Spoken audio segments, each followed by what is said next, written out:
magkakaroon na ng boses ang taong bayan at may impluwensya na rin ang gobyerno sa mga desisyon ng National Grid Corporation of the Philippines o NGCP. Ito'y matapos mabili ng Maharlika Investment Corporation ang 20% share nito. Si Clazel Pardilla ng PTV sa Balitang Pambansa. Higit isang taon matapos maitatag ang Maharlika Investment Fund na pinamamahalaan ng Maharlika Investment Corporation, naisagawa ang pinakaunang pamumuhunan nito. Tinanggap na kasi ng Synergy Grid and Development Philippines o SGP ang alok ng administrasyon ni Pangulong Ferdinand R. Marcos Jr. Iyan ang pagbili ng 20% bahagi sa National Grid Corporation of the Philippines o NGCP.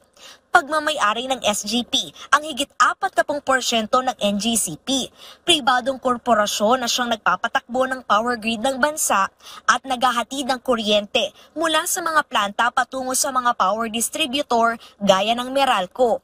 Ang ibig sabihin niyan, sabi ni Pangulong Marcos, magkakaroon ng boses ang taong bayan at maiimpluwensyahan ng gobyerno ang mga desisyon ng NGCP para masiguro ang matatag na supply at makatarungang singil sa kuryente.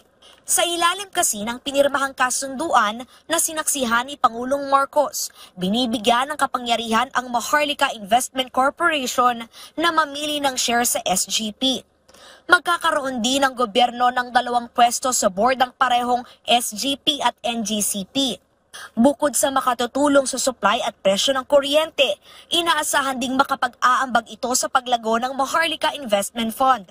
Ang Maharlika Investment Fund ay may inisyal na 125 billion pesos na kapital mula sa mga ahensya ng pamahalaan na layong gamitin sa pamumuhunan upang lalo pang mapalago ang ekonomiya ng bansa.